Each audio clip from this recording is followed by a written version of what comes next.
আগামী 11 নভেম্বর দ্বিতীয় ধাপের ইউপি নির্বাচন অনুষ্ঠিত হতে যাচ্ছে। বর্তমান সরকার ও নির্বাচন কমিশনের অধীনে বিএনপি কোনো নির্বাচনে অংশ নেবে না এমনটি বলে এলেও এই নির্বাচনে স্বতন্ত্র হিসেবে বিএনপির প্রার্থী আছেন 311 জন। আসন্ন এই নির্বাচনে ক্ষমতাসীন দল আওয়ামী লীগে বিদ্রোহী প্রার্থীর ছড়াছড়ি, যারা নিজেরাই জড়িয়ে পড়ছেন দ্বন্দ্বে। জানা গেছে দ্বিতীয় ধাপের তফসিল ঘোষণার পর থেকে দেশের বিভিন্ন স্থানে নির্বাচনী অফিসে হামলা, ভাঙচুর, গোলাগুলি ও ধাওয়া পাল্টা ধাওয়ার ঘটনায় শতাধিক মানুষ আহত এবং 15 জন নিহত হয়েছেন, যারা সবাই সরকার দলীয় সমর্থক।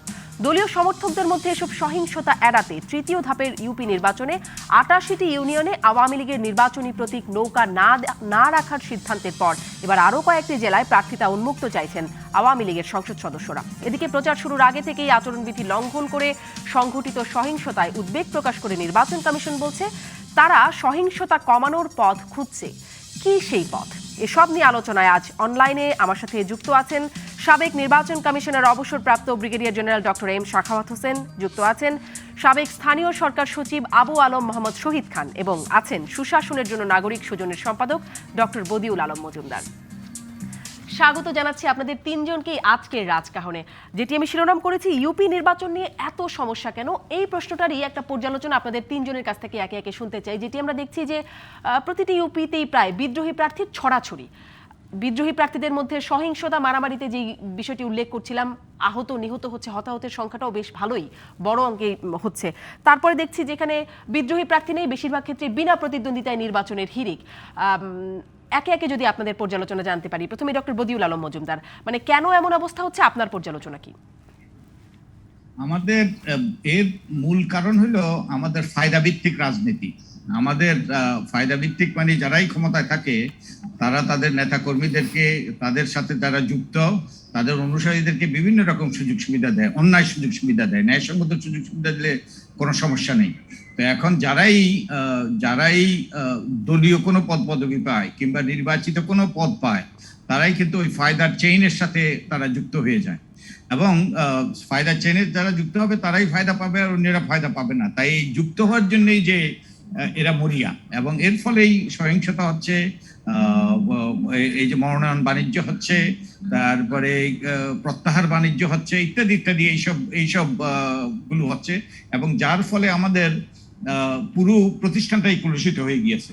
আর এর সাথে যুক্ত হয়েছে আমাদের এই যে দলীয় ভিত্তিক মনোনয়ন, এবং আমি বহুদিন থেকে এই দলীয় ভিত্তিক মনোনয়নের বিপক্ষে আমি ওকালতি করেছি, জোরালোভাবে বলেছি, এবং আবু আলম শহীদ খান উনি এর পক্ষে, হয়তো বা ওনার মতো পরিবর্তন হতে পারে।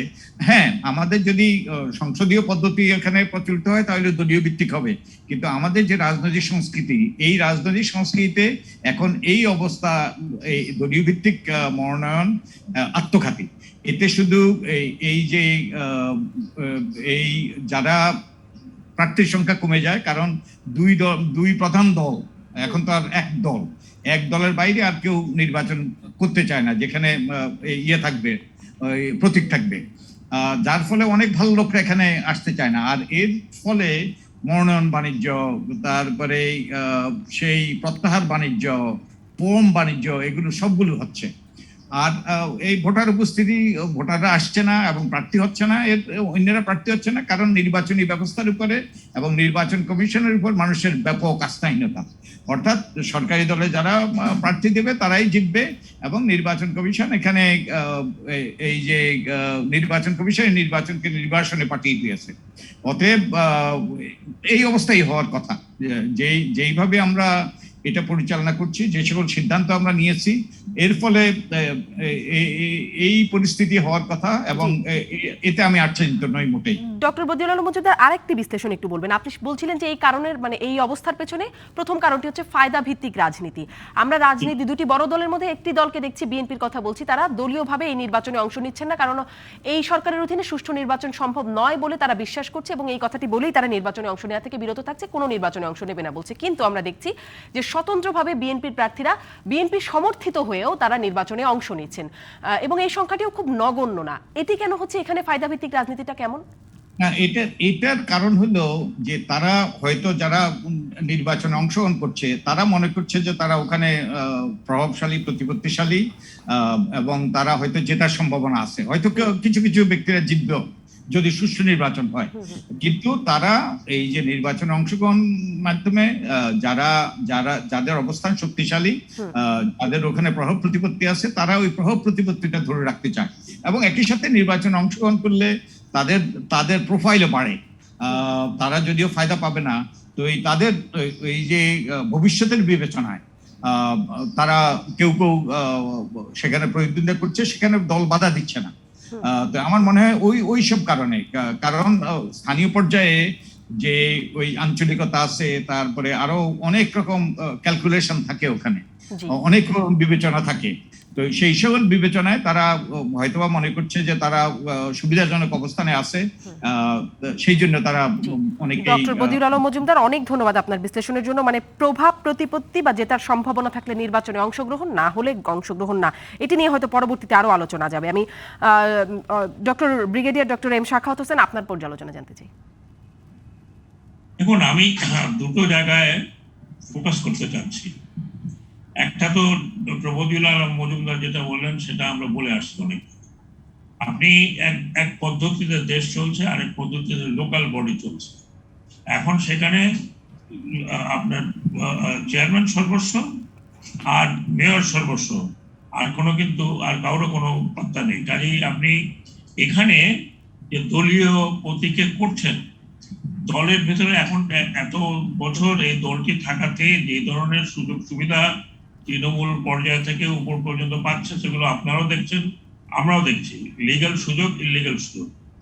এখানে যাকে দল নমিনেশন দিচ্ছে সে কতখানি যোগ্য কি যোগ্য না সেটা তো পরের ব্যাপার, কিন্তু দলের ভিতরে আরো লোক, ওই স্থানীয় সরকার নির্বাচনের জন্য আরো লোক আছে তারা ডিপ্রাইভ হয়েছে।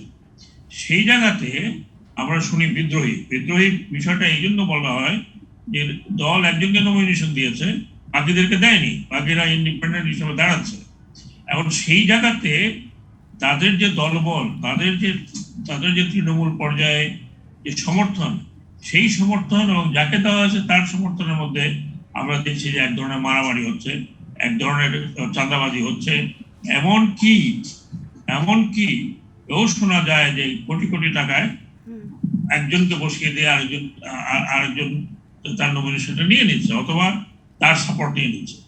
এতে যে অবস্থা হয়েছে, সাথে অবস্থা হয়েছে যে ইলেকশন তো আমরা দেখছি যে ক্রমেই কি অবস্থাতে ইলেকশন চলে গেছে। ভোটাররা ভোট দিতে যায় না, হুইচ ইজ ট্রু। এখন সে যতই জাস্টিফাই করা হোক না কেন, অমুক জায়গায় এত পার্সেন্টেজ, অমুক জায়গায় এত পার্সেন্টেজ, আমি চ্যালেঞ্জ করে বলি it is very easy to find out কত পার্সেন্টেজ। ইলেকশন কমিশন সে আসতে যাবে না। এখন যে অবস্থা হয়েছে, একটা কালচার হয়েছে বিনা প্রতিদ্বন্দ্বিতায় নির্বাচিত হওয়া, যা হচ্ছে।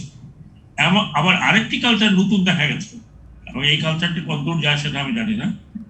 এমপি সাহেবরা বলে দিচ্ছেন যে কে কাকে নির্বাচিত করতে হবে এবং অন্য কেউ দাঁড়াতে পারবে না, এবং সেটা চাপ দিচ্ছে কোথায়? Returning officer.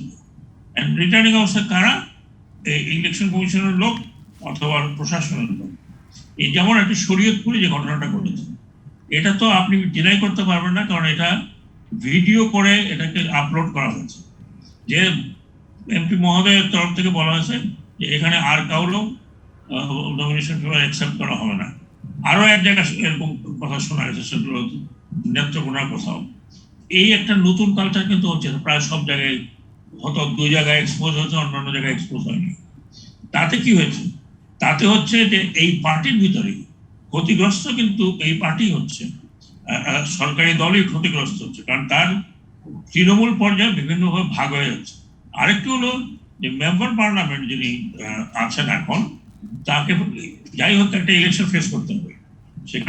সেখানে আপনার ভোটার আসুক বা না আসুক, তার দলের ওই জায়গায় পার্টিকুলার ইউনিয়নে যদি সাপোর্ট না থাকে এবং এই সাপোর্টগুলো যদি অন্য কোথাও দিয়ে দেয়, যা দেখা যাচ্ছে, তাহলে তার ওখানে রিটার্ন করা নিশ্চিত।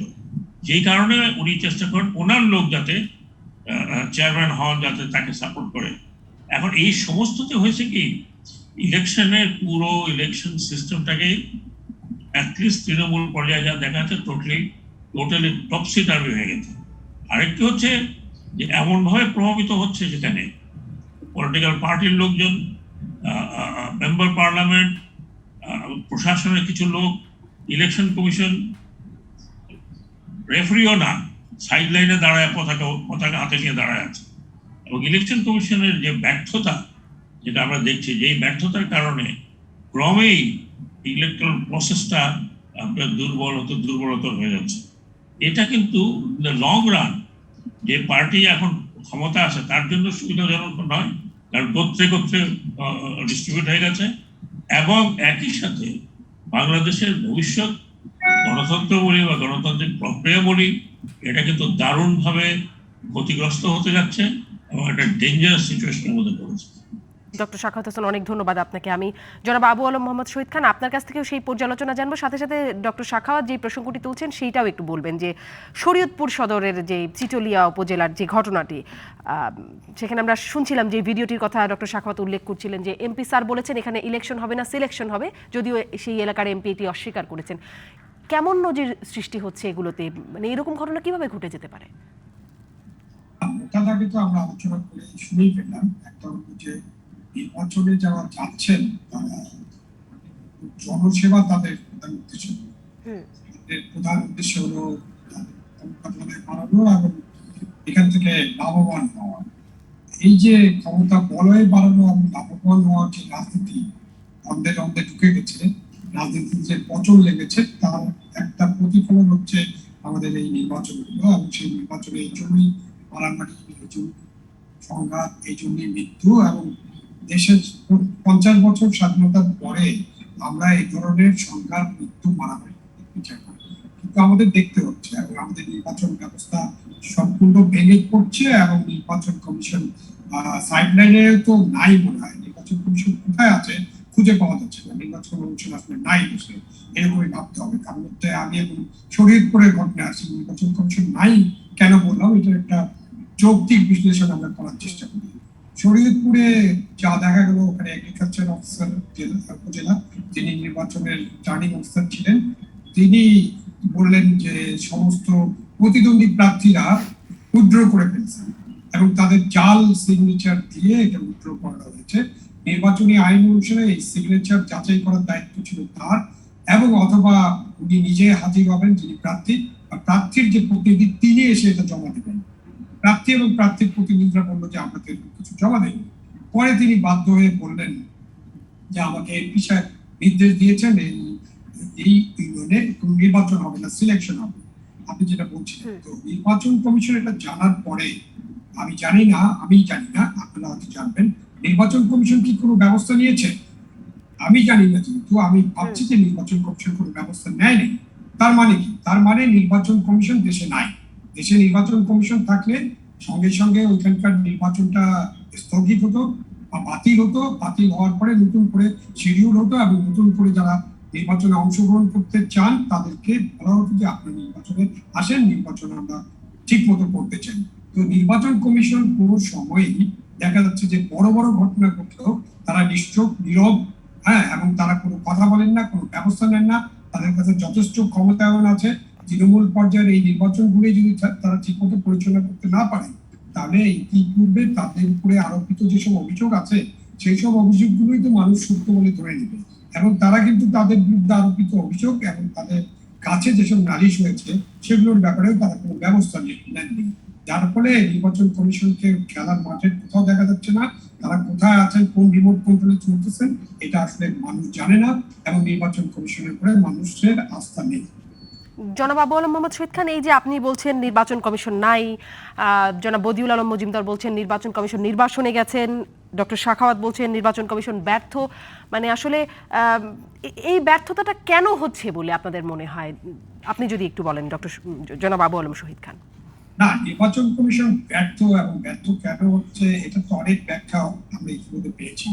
নির্বাচন কমিশনে যারা আছেন তারা যদি তাদের বিবেক দিয়ে, মানে এটা এমন একটা দায়িত্ব যেটাকে আমরা পবিত্র দায়িত্ব বলি এবং এটা বিবেকের দিয়ে পালন করতে হবে। এখন নির্বাচন কমিশনে যারা আছেন এবং নির্বাচন কমিশন যাদের নিয়ে কাজ করেন, পবিত্র দায়িত্বটা ঠিক মতো পালন না করেন এবং পালন করার কোনো চেষ্টাও না করেন এবং যেসব ব্যত্যয় ঘটে সেগুলোর ব্যাপারে ব্যবস্থা গ্রহণ না করেন আইন অনুযায়ী, বিধি অনুযায়ী, তাহলে তো এইটা দুর্বলতাই থাকবে। এবং এই দুর্বলতা কিভাবে নির্বাচন কমিশন কাটাবে সেটা তো একটা বড় প্রশ্ন এবং উদ্বেগের বিষয়। এখন নির্বাচন কমিশন যখন গঠন করা হয়, নির্বাচন কমিশনে যারা যাবেন ধরেই নেওয়া হয় তাদের আর চাওয়া পাওয়া কিছু নেই, কারণ তারা বিভিন্ন সেক্টরে চাকরি বাকরি করে বা বিচার বিভাগে থাকতে পারেন, সেনাবাহিনী থাকতে পারেন, সিভিল সার্ভিসে থাকতে পারেন, একজন ইউনিভার্সিটি শিক্ষক হতে পারেন। তারা জীবনের একটা পর্যায়ে 60 বছর বয়সের পরে তারা অনেকেই নির্বাচন কমিশনে যান। সুতরাং তাদের তো মেরুদণ্ড সোজা করে বিবেক দিয়ে পরিচালনা করতে হবে এবং এটা তাদেরকে ক্ষমতায়িত করা আছে। তারা কেন করতে পারেন না এটা তারা কখনো মুখে বলেন না। তারা পারছেন না এটা আমরা দেখছি। এখন তারা যদি বলতেন যে আমরা এই জন্য পাই না, একজন দুজন বললে তো হবে না, পুরো নির্বাচন কমিশনকে এক হয়ে বলতে হবে আমরা এই কারণে ব্যর্থ হয়েছি, যাতে পরবর্তী নির্বাচন কমিশন যখন গঠন হবে তখন সেই নির্বাচন কমিশন যেন সেই ব্যর্থতার খাতাটা খুলে তাদের জন্য ব্যবস্থা নিতে পারে যে আমরা ব্যর্থ হতে চাই না। আমরা আসলে সেরকম নির্বাচন কমিশন কবে পাবো, আদৌ জাতি পাবে কিনা, এটাও একটা প্রশ্নের বিষয়। জি, আমি একটা বিরতিতে যাব, তবে এই প্রশ্নটা আমি রেখে গেলাম brigadier general doctor M Sakhawat Hossain এবং ডক্টর বদিউল আলম মজুমদার, আপনাদের কাছেও ব্যর্থ হচ্ছে কেন, এই কারণগুলো কতগুলো চিহ্নিত হচ্ছে কিনা। আমি একটা বিরতি নিয়ে ফিরছি আপনাদের কাছে, ফিরছি রাজকাহনে। ফিরে এলাম জিপিএইচ ইস্পাত নিবেদিত রাজকাহনে। আমি একটু প্রতীক নিয়ে কথা বলতে চাই, প্রতীক বরাদ্দ নিয়ে। তবে তার আগে যেই প্রশ্নটিতে ছিলাম সংক্ষেপে যদি ডক্টর শাখাওয়াত হোসেন এবং ডক্টর বদিউল আলম মজুমদার আপনাদের কাছ থেকেও শুনতে পাই যে নির্বাচন কমিশন নির্বাসনে গেছে, ব্যর্থ হয়েছে, বা নির্বাচন কমিশন নাই, এমনটির কারণ হিসেবে আপনারা কি বিশ্লেষণ করছেন? ব্যক্তির গাফিলতি নাকি আসলে বিষয়টা কি, ডক্টর শাখাওয়াত? আওয়াজটা ঠিক পুরোপুরি আসছে না, আপনার প্রশ্নটা কাইন্ডলি আরেকবার বলুন। আমি জিজ্ঞাসা করছিলাম আপনারা অভিযোগ করছেন যেটি অভিযোগ করা হচ্ছে যে নির্বাচন কমিশন ব্যর্থ হয়ে পেছনে কি কারণ আছে বলে আপনাদের মনে হচ্ছে? এটি কি ব্যক্তির গাফিলতি, ব্যক্তি যারা আছেন নির্বাচন কমিশনে, কমিশনাররা যারা আছেন তাদের গাফিলতি, নাকি আসলে অন্য কিছু? না শোনেন, এখানে তাদের গাফিলতি এটা বলা বড় মুশকিল, কিন্তু দৃশ্যত আমরা শুরু থেকে দেখছি যে নির্বাচন কমিশন প্রায় সমস্ত সময় নিষ্ক্রিয় গেছে। যেমন কোনো কমপ্লেন আসলে ওনারা বলছেন যে এই কমপ্লেন আমাদের কাছে লিখিত আসেনি, আমরা শুনি নাই, আমরা দেখি নাই। হ্যাঁ, অথচ খবরের কাগজ আছে, টেলিভিশন আছে, আপনাকে কে এসে খবর দিবে? আপনি যদি মানে যেগুলো আইন, সেই আইনের মধ্যে বলা হচ্ছে যদি আপনি কোনোভাবে জানতে পারেন যে কোথাও কোনো গন্ডগোল আছে, you have to take action. এইগুলো করতে করতে ইলেকশন কমিশন নিজেদেরকে একটা অকর্মণ্য বানিয়ে দিয়েছে। দ্বিতীয় জিনিস হলো, আপনি লক্ষ্য করুন যে ইলেকশন কমিশন তার নিজেকে ক্ষমতায়ন করার বদলে তার ক্ষমতা আরো তারা মানে কমিয়ে দিচ্ছেন। মানে আমার দায়িত্ব থাকলো না, এখন তারা একটা আরপিও চেঞ্জ, মানে কি কারণে করবেন? একটা আরপিও চেঞ্জ করছেন কতগুলো ক্লজ, সেটা হচ্ছে যে আমরা অনেক ঝগড়াঝাটি সবার সাথে কথাবার্তা বলে আরপিওটাকে শক্ত করেছিলাম, সেইগুলাকে সমস্ত কিছু শিথিল হচ্ছে। এখন ওই যে সার্ভিসেস ডিফল্টার, সেটা একদিন আগে যদি আপনি সবকিছু দিয়ে দেন আপনি হয়ে যাবেন, মানে আপনার নমিনেশন বৈধ হবে। এগুলো ছোট ছোট ছোট ছোট অনেক কিছু করছেন। এখন কেন এগুলো করতেছে? কার কারণে করতেছে? কার উদ্দেশ্যে করতেছে? এই যে কতগুলো ইলেকশন এখানে হলো বা হচ্ছে, আমি জাতীয় সংসদ নির্বাচনের কথা বাদ দিয়ে দিলাম, ওটা তো হয়ে গেছে। এই যে আপনার লোকাল ইলেকশন গুলো হচ্ছে, সেইখানে আপনি ইলেকশন কমিশনকে কোনো অ্যাকশন নিতে দেখেছেন? টোটা বল্লম নিয়ে মারামারি হচ্ছে, মানুষ মরে যাচ্ছে, আইনে বলা আছে যে কি অ্যাকশন আপনি নেবেন। এখন ইলেকশন কমিশনকে কেউ জিজ্ঞাসা করেন না, তার কারণ হচ্ছে তিনি এক্সাক্ট করেন নাই। কেন করেন নাই এটা অনেক ব্যাখ্যা দেওয়া যেতে পারে। হয়তো তারা একটা এই কাউ ডাউন হয়ে গেছে, যেটা যে এমপি সাহেবরা অন্যরা যেভাবে তাদেরকে মাঠে যেভাবে বিচরণ করছে, এটা কাউ ডাউন হয়ে গেছে। ইলেকশন কমিশন একটা ইন্ডিপেন্ডেন্ট ইলেকশন কমিশন, অথচ ইলেকশন কমিশনের যে কর্মকর্তা, যিনি শরীয়তপুরের ওই ইউনিয়ন কাউন্সিলের যিনি রিটার্নিং অফিসার, তিনি বলতেছেন আমি কি করবো, আমাকে এমপি সাহেব বলেছে এবং সেইভাবে নেগোসিয়েশন হয়েছে। উনি কি এমপি সাহেবের লোক, না উনি একটা ইন্ডিপেন্ডেন্ট ইলেকশন কমিশনের লোক? আজ পর্যন্ত ইলেকশন কমিশনকে অ্যাকশন নিতে দেখা গেছে? এখন তারা বলবে আমরা ইনকোয়ারি করবো, তারপরে দেখবো, তারপরে কি করব। অথচ এগুলো ভিডিও আকারে প্রকাশ হয়েছে, সেই লোককে উইথড্র করেছে কিনা তাও আমি জানি না।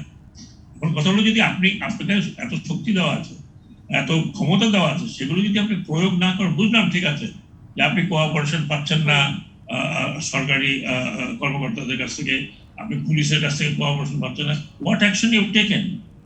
যদি আপনি কোঅপারেশন না পান অথবা আপনার কথা শুনছে না, আপনি দৃশ্যত কোনো অ্যাকশন নিয়েছেন না।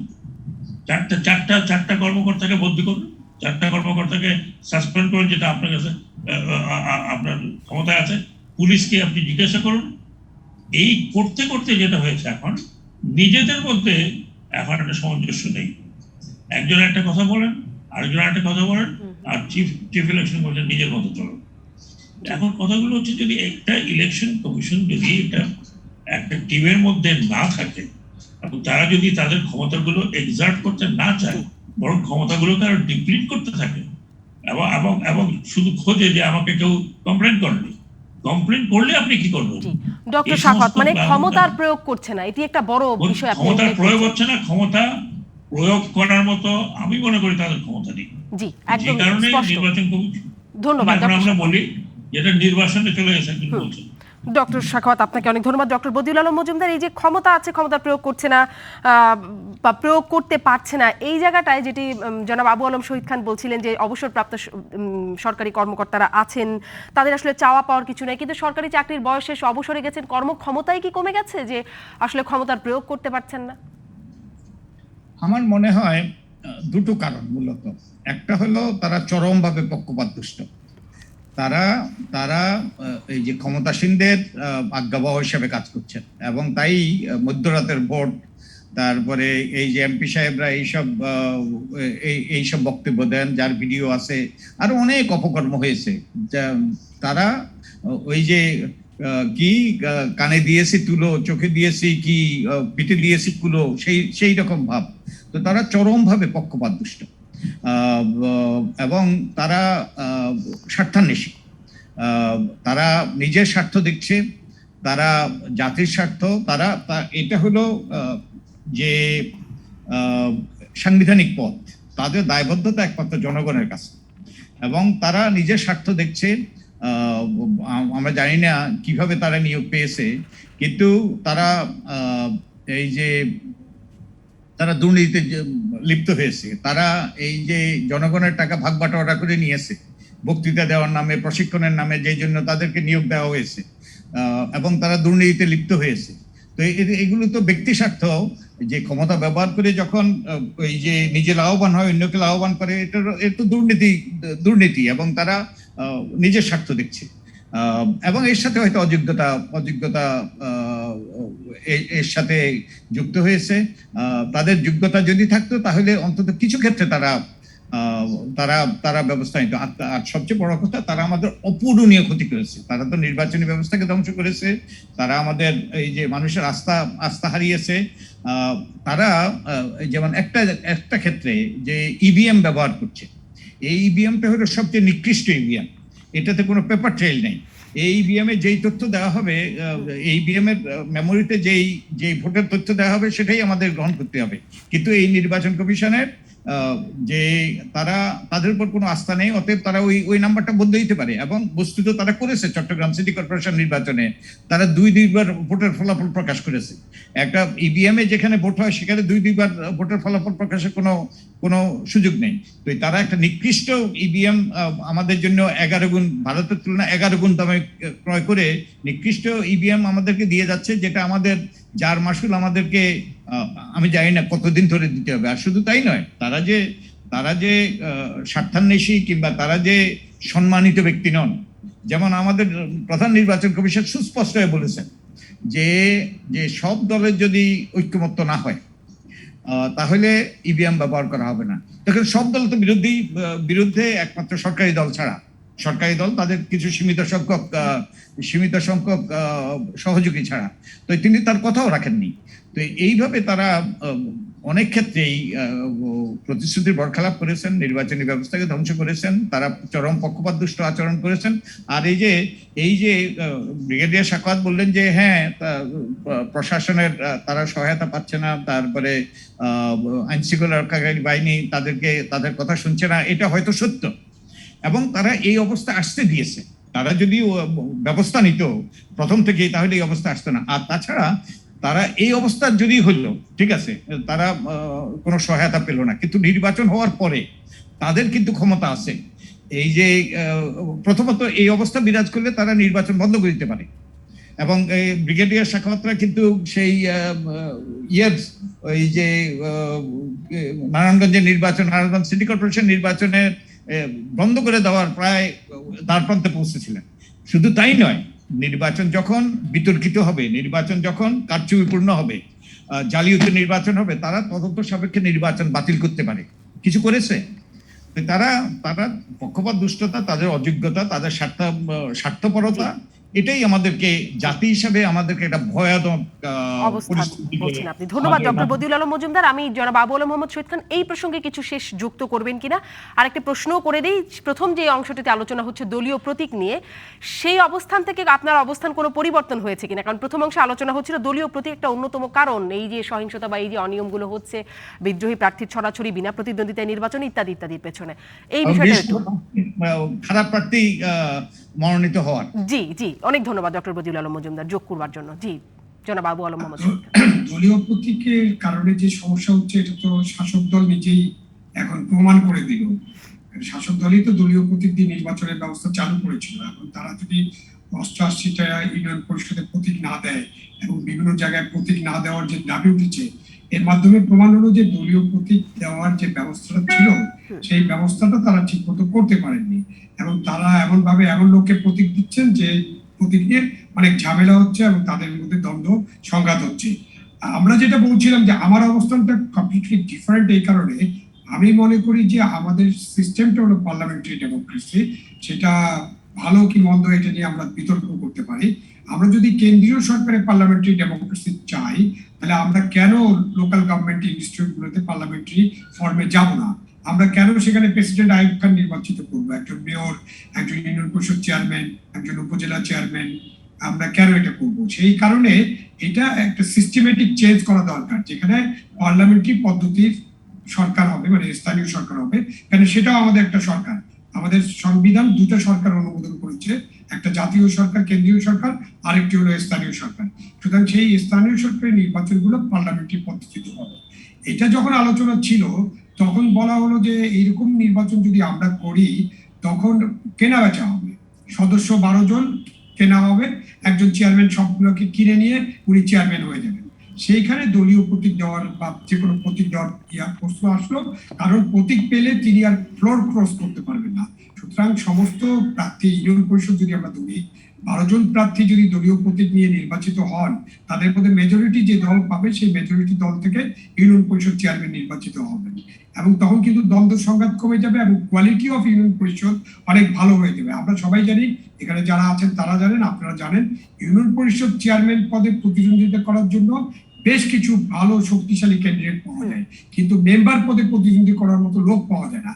যার ফলে ইউনিয়ন পরিষদের চেয়ারম্যান যিনি হন তিনি সবকিছু নিয়ন্ত্রণ করেন, তার মাধ্যমে সবকিছু হয় এবং মেম্বারদের কিছুই করার থাকে না এবং মেম্বাররা সেই কোয়ালিটিতে যান না। তাহলে আমরা যদি পার্লামেন্টারি সিস্টেমে যাই, তখন ইউনিয়ন পরিষদ চেয়ারম্যান পদে যারা যেতে চান তারাই মেম্বার পদে প্রথমে নির্বাচিত হবেন, তাদের একটা বেসিক ইউনিট থাকবে এবং ইউনিয়ন পরিষদের পুরো চেহারাটা পরিবর্তন হয়ে যাবে। এটা হলো একটা রিফর্মের বিষয়। এই রিফর্মের অর্ধেকটা করলে তো হবে না, শুধুমাত্র ইউনিয়ন পরিষদ চেয়ারম্যানকে প্রতীক দিলে হবে না।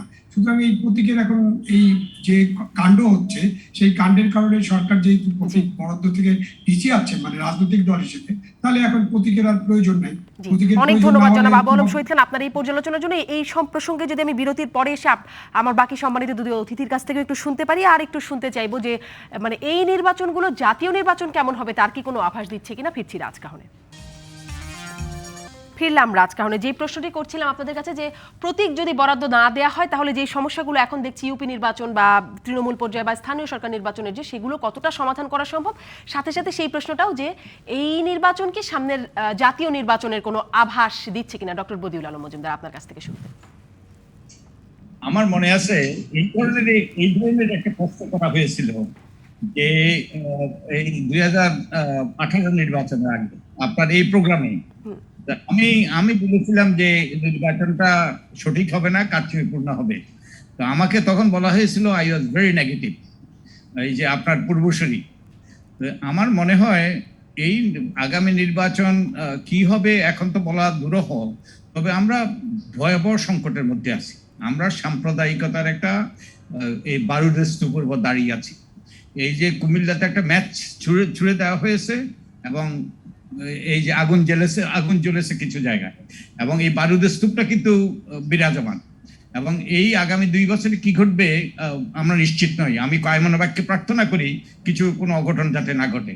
এবং আমাদের নির্বাচনী ব্যবস্থা যখন ধ্বংস হয়ে যায়, নির্বাচন হলো এই যে নিয়মতান্ত্রিকভাবে ক্ষমতা বদলের পথ, সাংবিধানিকভাবে এই যে শান্তিপূর্ণভাবে, কিন্তু এটা যখন রুদ্ধ হয়ে যায় তখন যে কিছু ঘটতে পারে। তবে আমার মনে হয় না যে আমরা যা দেখেছি অতীতে তা সেই রকম আর ঘটবে। একটা দুর্বলতা হলো ইভিএম, এটা ব্যবহার করা হতে পারে। আর আরেক আমার মনে হয় না ইউনিয়ন পরিষদের নির্বাচন, হ্যাঁ বলতে পারেন যে মনোনয়ন দিয়ে দেবে কিংবা সিলেকশন দিয়ে দেবে, তবে আমি নিশ্চিত না কি পদ্ধতিতে পরবর্তী ইলেকশন হবে। তবে আমার মনে হয় না ইউনিয়ন পরিষদ নির্বাচন আমরা কোনো ইয়ে পেতে পারি, এর থেকে ইঙ্গিত পেতে পারি। অনেক ধন্যবাদ ডক্টর বদিউল আলম মজুমদার। ডক্টর সাখাওয়াত, দেখুন আমি কিছুটা একটু অন্য কথা বলবো। একটা ল্যাবরেটরি হয়, যখনই আপনি কোনো কিছু নতুন ভাবে করতে চান বা একটা ব্যতিক্রমী কিছু বের করতে চান, সাধারণত একটা ল্যাবরেটরিতে টেস্ট হয়। আমি সেটাই দেখছি যে আগামী নির্বাচনের যে আভাস আমরা দেখছি সেটা যদিও আরো 2 বছর বাকি আছে, কিন্তু সেই জায়গাতে একটা ল্যাবরেটরি টেস্ট হচ্ছে, যেগুলো আমরা দেখছি এখন যে নমিনেশন যারা নিয়েছে তারা হাত বদল করছে, তারপরে টাকা পয়সা খেলা তো মানে যা শুনছি আমি যে ইউনিয়ন কাউন্সিলে টাকা পয়সা যে খেলাটা চলছে, এবং একটা ইলেকশনের বদলে সিলেকশন প্রসেস চলছে। এটা কিন্তু মানে এইটুকু বললে হবে না যে শুধুমাত্র লোকাল ইলেকশনে এটা হচ্ছে। লোকাল ইলেকশনে এর আগে তো এরকম হয়নি। এর আগের বারও তো এই লোকাল ইলেকশনে এরকম হয়নি যে এমপি সাহেব কি বলছে এখানে ইলেকশন হবে না, সব বন্ধ করো, আমি যাকে বলবো তাকে জিতাইতে হবে বা তাকে নির্বাচিত করতে হবে। এটার কারণটা কি? এটা কারণটা হচ্ছে যে আমাদের সব ইনস্টিটিউশনগুলো, যেসব ইনস্টিটিউশন ইলেকশনকে একটা দৃঢ় জায়গায় দাঁড় করাবে, সেটা ইলেকশন কমিশন, এবং ইলেকশন কমিশনের উপরে যেটা খবরদারি করার কথা জুডিশিয়ারি। আমরা কিন্তু জুডিশিয়ারিকে কোনো সুমোটো, ইলেকশন কমিশনকে কোনো সুমোটো টানতে দেখিনি, যেগুলো অন্যান্য দেশে দেখা যায়। ইলেকশন কমিশন ব্যর্থতার প্রমাণ দিচ্ছে। কেন দিচ্ছে এটার জবাবটা কিন্তু কোর্ট যে কোনো সময় চাইতে পারে। কারণ আমাদের উচ্চ আদালত হচ্ছে কাস্টোডিয়ান অফ দি কনস্টিটিউশন। সেখানে আমরা আশেপাশের দেশগুলোতে দেখছি যে কোর্টে ইলেকশন কমিশনকে দাঁড়া করে রাখা হয়, দাঁড়াতে বলা হয়। সেই জবাবদিহিতার জায়গাটা আপনি দেখছেন না ডক্টর সাখাওয়াত? জবাবদিহিতার জায়গা নাই, কাজে যে যেভাবে পারে সেভাবে তার ক্ষমতা ইউজ করে যাচ্ছে। অনেক ধন্যবাদ ডক্টর সাখাওয়াত। জনাব আবু আলম মোহাম্মদ শহীদ খান। ঠিক আছে, আমরা এটাকে মডেল মানে পরবর্তী নির্বাচনে এরকম মডেল হবে কিনা এটা নিয়ে কথা বলছি। আমি যদি একটু অতীতের দিকে যাই তাহলে আমরা বলতে পারি যে বিগত নির্বাচনের মডেল কি এখনো চলতেছে কিনা। যেমন ধরেন যে আমার ইউপি চেয়ারম্যান সাহেব, উনি তো ভাবতে পারেন যে এমপি সাহেব যদি বিনা প্রতিদ্বন্দ্বিতা নির্বাচিত হতে পারেন, এমপি সাহেব যদি ভোট ছাড়া নির্বাচিত হতে পারেন, উপজেলা চেয়ারম্যান যদি এভাবে নির্বাচিত হতে পারেন, তাহলে ইউপি চেয়ারম্যান আমি কি দোষ করলাম, আমিও তো ভোট ছাড়া নির্বাচিত হতে পারি। সুতরাং মডেলটা যে পরবর্তীতে রেপ্লিকেট করবে এরকম না। আমাদের নির্বাচনী ব্যবস্থা আমরা যেভাবে ধ্বংস করছি তাতে আমরা এই অবস্থায় আসলে উপনীত হবো, এটাই এখনকার কন্ডিশন। আমি মনে করি ভবিষ্যৎটা এত হতাশার হওয়ার কোনো কারণ নেই, আমি হতাশ হতে চাই না। আমি মনে করি জনগণের শক্তি এবং বাংলাদেশের নাগরিক সমাজের শক্তি, আমরা যদি ঐক্যবদ্ধভাবে নির্বাচন ব্যবস্থার পরিবর্তন চাই এবং সত্যিকারের গণতন্ত্রের জন্য লড়াই করি, তাহলে আমরা অবশ্যই অবস্থান। অনেক ধন্যবাদ জনাব Abu Alam Mohammad Shahid Khan, brigadier doctor M Sakhawat Hossain এবং ডক্টর বদিউল আলম মজুমদার। আপনাদের তিনজনকেই দর্শক ধন্যবাদ, আপনাদেরকেও আজকের মতো বিদায়।